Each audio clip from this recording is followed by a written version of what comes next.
Now with that, we're afternoon here, so we're transitioning from the morning part of the section, at least in the Eastern time zone, to the afternoon time, and it's a pleasure to welcome back. We're not really doing introductions, but Professor Daniel R. Schwartz, who spoke a couple years back. He is the Herbst Professor Emeritus of Judaic Studies at Hebrew University. He's been living in Israel for 52 years, if I'm not mistaken. So really, that's a tremendous milestone, and it's really, I think, of our 10 speakers today, 7 of them are living in Israel, and that's, I think, to me, also very important, and it shows where the center of Jewish life is. Okay, Vakasha, Professor Schwartz, you got your full 29 minutes. Thank you very much. Okay, so happy to be here, and I hope everything will be clear enough. I'm going to be speaking basically about one word, and where it will take us in examining the Hasmoneans' notions of who they were and what their struggle was about. And let me see if I can move to the next slide. Yes. We're going to be talking about Antiochus Epiphanes and how he was thought of by the Hasmoneans. And just to touch bases, who he was a Seleucid king, a king of the kingdom north of Eretz Yisrael, which was ruling Eretz Yisrael in antiquity. He was the king from 175 BCE. He had his dealings with the Romans, dealings with the Egyptians. Beginning in 168 BCE, for whatever reason, he was persecuting the Jews and Judaism, especially in Jerusalem, but also elsewhere in Judea. He died late in 164 BCE when he was in a campaign off in the east in Mesopotamia. That was just about the exact same time that Judah Maccabee, who had been leading a rebellion against him in Judea, retook Jerusalem and restored the temple late in 164 BCE, namely in December, Hanukkah, Kislev of that year. If you have a coin of his, if you want to read the Greek, you have the word Epiphanes going down the left-hand side of the coin. We're going to be talking about 2 very different books. And if nothing else comes from a lecture like this, then that people realize that there is no such thing as the book of Maccabees, but rather there's the first book of Maccabees and the second book of Maccabees. So that might be enough to have us profit from a lecture like this. 2 books have come down as part of the Catholic Bible or the Protestant Apocrypha, having originally been in the Greek Septuagint of the Holy Scriptures. One of them is First Maccabees, and it was originally in Hebrew, but survives only in that Greek translation. It's a book from Judea. It was in Hebrew. It's oriented around the state, and it's about how the Hasmoneans defeated the Greeks, which is one basic story of Hanukkah. There was a war, and the Hasmoneans defeated the Greeks and set up the Hasmonean kingdom instead of the Seleucid rule in Judea. The other one is the second book of Maccabees, was originally written in Greek and survives in Greek. It was written in the diaspora, probably in Egypt, and it's religion-oriented. It tells another story. It tells about how Jews who were persecuted remained faithful to Judaism, and eventually God allowed them through his providence to have their victories and to see the restoration of Judaism. They're 2 very different stories. And I want to talk about one particular word, which I have here in red in First Maccabees chapter 1. First Maccabees chapter 1 tells the background of the Hasmonean revolt. It starts off talking about things in 170 BCE, when Antiochus had set up his kingdom in Syria. It says in verse 16, he wanted to be king of Egypt as well. He invaded Egypt. He wages war in Egypt. He's pretty successful in Egypt. In verse 19, he took the fortified cities of the land of Egypt and despoiled the land of Egypt. And coming back then, after that first campaign against Egypt, then Antiochus turned back after smiting Egypt in the 143rd year of the Seleucid era, which is what we call 169 BCE. And he came up against Israel and Jerusalem with a strong army. He invaded the temple arrogantly and took the golden altar and the candelabrum and all its appurtenances and the table of presence and the libation cups and the bowls and the golden censers and the curtain and the crowns and the golden decoration upon the facade of the sanctuary. He stripped them all off, and he took the silver and the gold and the precious vessels, and he took the hidden things that he found. After taking it all, he departed for his own land. He did phonoktonia is the Greek word, and spoke with great arrogance. That's basically what's said. A lot of details about what he took. You might note along the way that nothing is said about why he did this.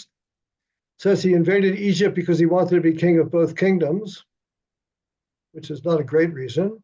And about doing all these things in Jerusalem, nothing is said at all. He said he was arrogant and he took what he wanted to take.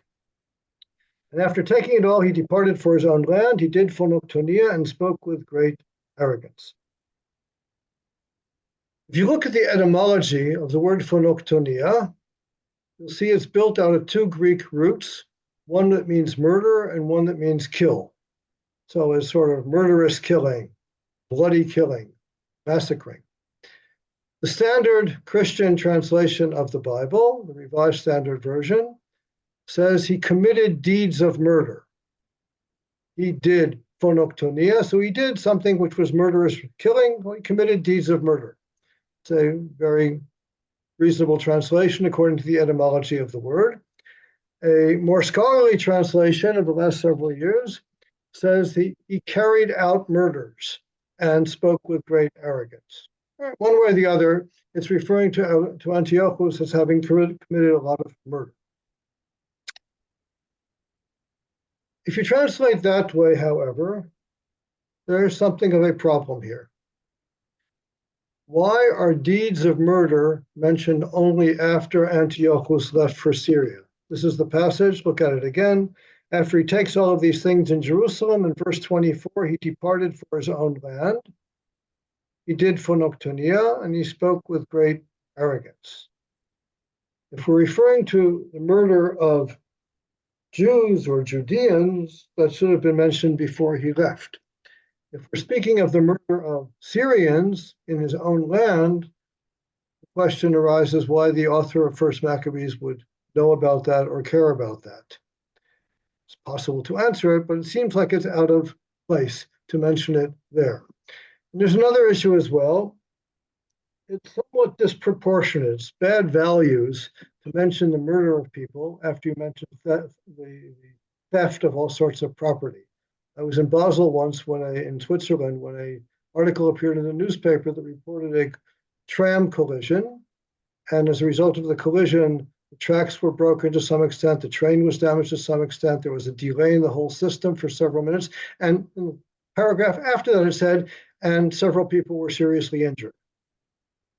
And I thought that was no way to write an article in a newspaper. You should start off with the people who were hurt. Similarly here in First Maccabees, it's not really the way one should write about such things. And when you look at it, you can see that many scholars have noticed this problem. The text in the Greek is very simple Greek. It should be easy to translate it. And nevertheless, lots of scholars who have translated the text from the Greek, have deviated from the plain translation. So you have some people, I give you an example in A in Kahana, they translate the text as it is, but they have a footnote which says that the word is out of order. Shouldn't be there. So they tell the readers we've got a problem. Some translators go even further and they simply leave the word out. So they're so bothered by it that they leave it out. Some translators change the order of the words in the text. So even though the text is written the way we saw it before, they will put the deeds of murder before he leaves, and that solves the problem wonderfully, except it doesn't correspond to what the Greek text says. A more elegant way of doing that is to leave the words in order, but instead of translating the verb with a simple past tense, you translate it with a past participle. He left having committed massacres, is what various translators have done. So they put the activity before his departure, even though it's mentioned after his departure. A major problem with that is there's no good way to do that in ancient Hebrew. And this text which we have is a translation from the ancient Hebrew. There's another translation I found who simply puts in before or prior to say he left, but before that he did something else. Before he left, he worked a bloodbath. And finally, one of the more radical solutions, there's at least one translation out there, which is the major church translation into German, which simply puts additional actors into the story. It says, he committed deeds of murder, having sent back all of this property with other people who left. That resolves the problem wonderfully, except it, again, it has nothing to do with the Greek text as we have it. So I look at all of these scholars who have translated the text in surprising ways, and I take them to confirm my impression that the text is really problematic. There's really some problem raised by the text as we have it. But on the other hand, I'm not at all happy with any of their solutions because they are so violent towards the Greek text as it survives. This is not a proper way of translating a text. Could do better. And what I now suggest to you is that we realize that all of these suggestions are based on the etymological meaning of phonoktonia. Phonos meaning murder, kton being a root which refers to killing. But the fact is that it's not always the case that the way we use words corresponds to their etymology. Sometimes words have meanings of their own. I referred here to two articles I wrote about this some years ago. What they have to do, the point of departure is what's called the etymological fallacy. You shouldn't base everything on etymology. The way this inquiry began as I was teaching a class once with graduate students reading First Maccabees, and most of them use a middle-sized Greek dictionary. And when we got to this word, they all reported that the word doesn't appear in their dictionary, which means it's a fairly rare word in Greek. As a matter of fact, it appears only in a very large Greek dictionary. Those of you who I'm talking about, the large Little Scott Jones dictionary, it does indeed have an article on this word and refers only to the Septuagint, indeed only to our passage, which means that the serious scholars who put together the huge dictionary of ancient Greek found this word only in our passage. That means it's a word the Jews used for their purposes. But there is a little bit more evidence for the cognate verb. We're talking about phonoktonia, but the verb is phonoktoneo, which means to do phonoktonia. And it's used in the Greek Bible to translate the Hebrew root chanaf, chet nun fe. Now, those of you who know the root probably know it only in its, or mostly in its usage in modern Hebrew, which is to flatter somebody. To flatter is a sort of a misuse of words. But in biblical Hebrew, actually, the root has to do with pollution. I give you the passages here, both in Numbers 35 and in Psalm 106. The verb is used with reference to polluting the land by spilling blood on the land. The notion is that if you kill somebody, the blood is spilled on the ground, and somebody has to do something about that in order to atone for this pollution which has been done to the land. And as it says in Numbers, blood will otherwise pollute the land unless you do what has to be done to atone for that, which usually, in case of a regular murder, has to do with punish the murderer.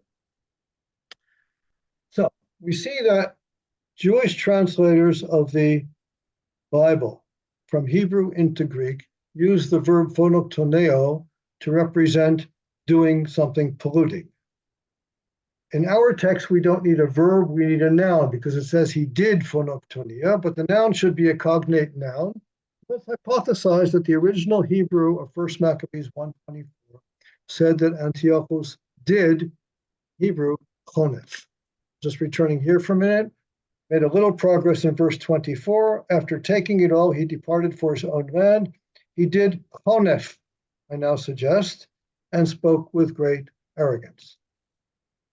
Now the question is, well, what does this do for the issue with which we began? And I'll say, first of all, it alleviates or even solves the original problem. Because if you say, after talking about all the stuff that he stole from the temple, if you say he did pollution and spoke with great arrogance, well, we don't have him doing specifically murder. We don't have our problems. He's doing pollution, spoke with great arrogance, simply means he's misbehaving, he's doing terrible things, but doesn't particularly have to do with murder, which is what caused us our problems. But there's more here. And this is something which happens frequently in this type of work on the reconstruction of an ancient Hebrew text through its translation. Once you have a hypothesis about a Hebrew word which was used in the original, it can be worthwhile, especially if it's a rare word, to see where else the word appears in ancient Hebrew texts, especially in the Bible. In other words, it may be, it doesn't have to be, but it may be that when somebody uses a rare word, they're ringing a bell. They're reminding us, yes, of some other context in which the word appears. And in this case, when you start looking for that, basically you say bingo. Because the word chonef, which is what we've hypothetically reconstructed here, appears in the Hebrew Bible only once. But it appears in a passage which contrasts a bad king to a righteous king. Namely, in Isaiah 32, you have several verses which begin with talking about a righteous king. Hein letzedek yimloch melech. Behold, a king will reign in righteousness, and princes will rule in justice. And after a couple of verses, it starts contrasting him with the evil kings who are out there now. So he's looking forward to the future when there'll be a righteous king. He's complaining about the current king who is evil. And the word he uses for evil is naval. So I italicized the word naval. And what do we read about naval? The naval will no longer be called noble, nor the knave said to be honorable. For the naval speaks nivala. Whatever naval means, nivala is the type of things a naval will say. And his mind plots iniquity, so we see it's bad things. To practice ungodliness, la'asot chonef, and to utter error concerning the Lord. And here we have particularly, look at the end, la'asot chonef, u'ledaber al Hashem to'ah, which means in English that the naval king does chonef, and he also speaks wrongly about God.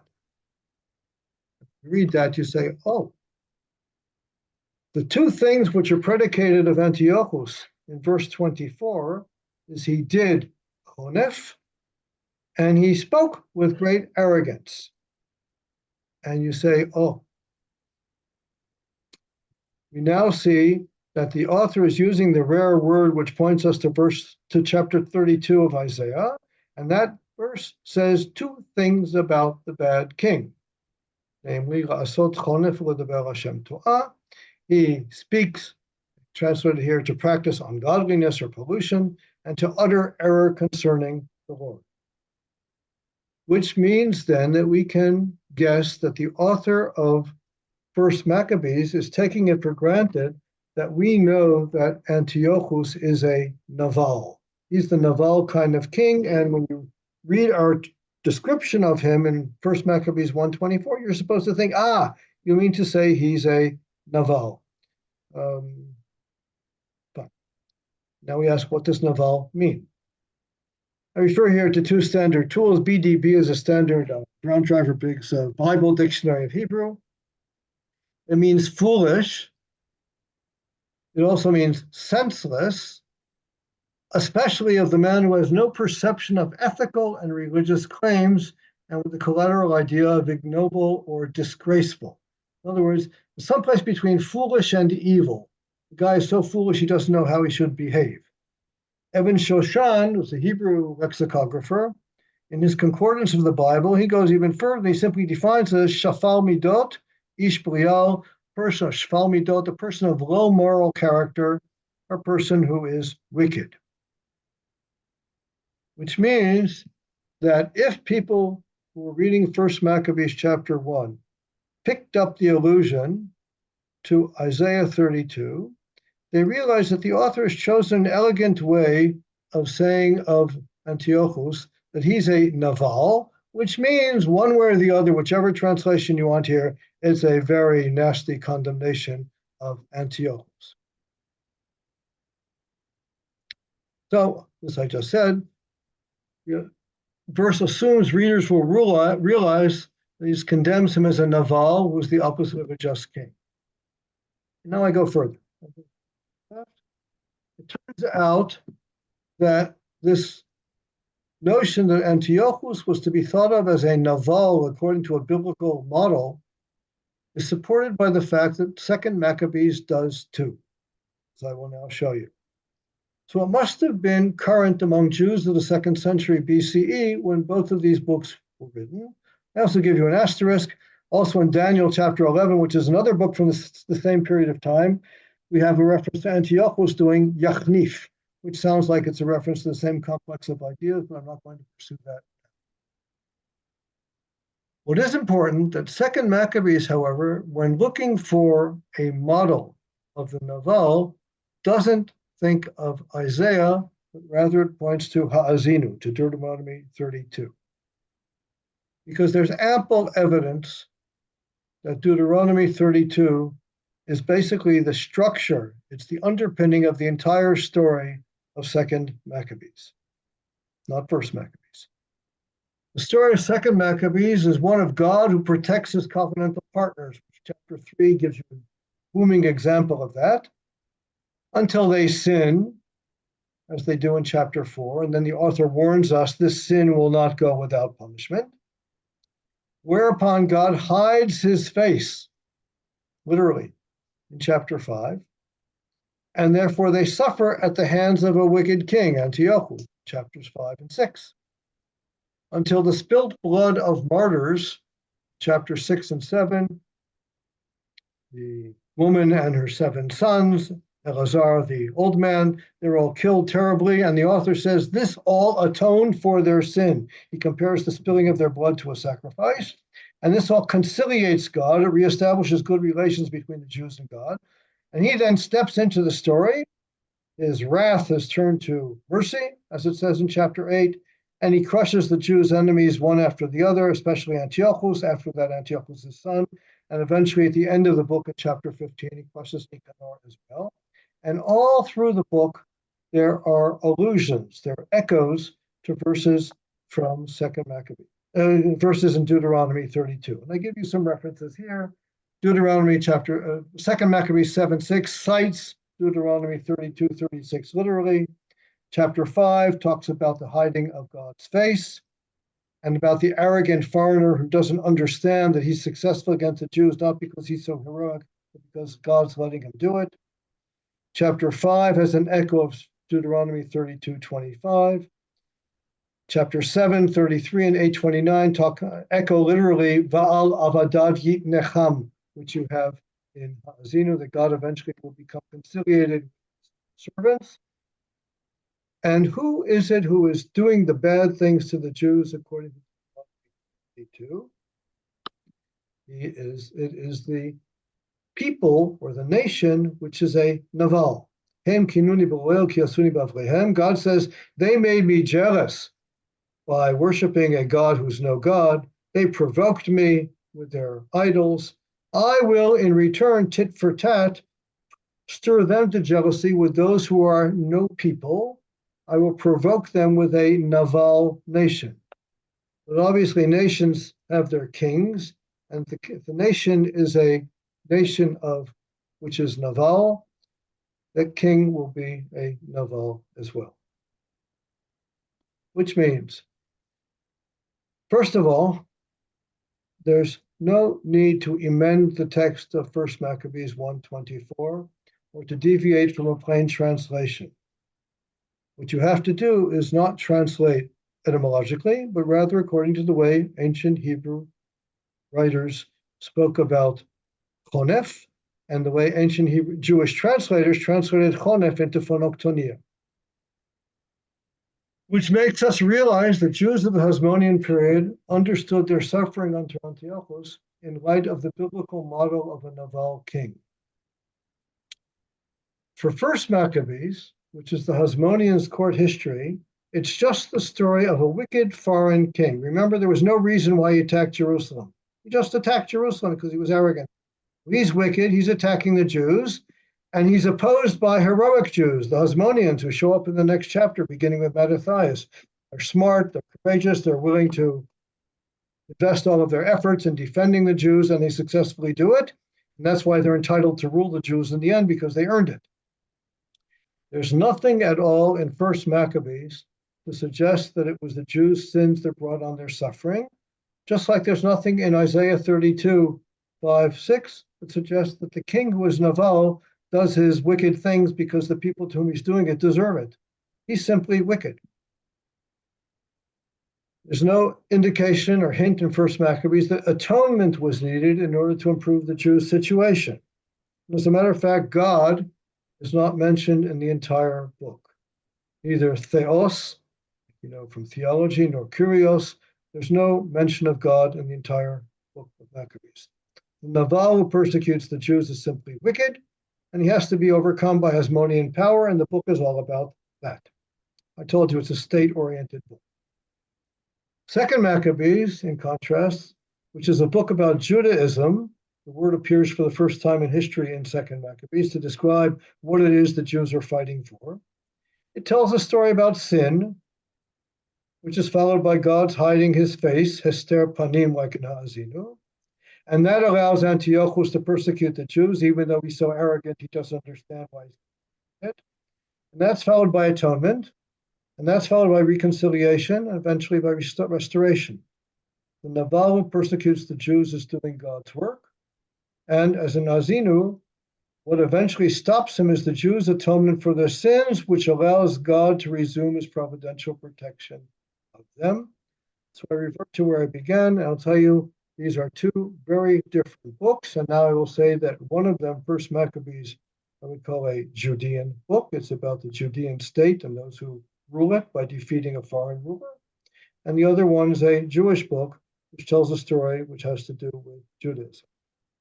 Thank you very much. Thank you.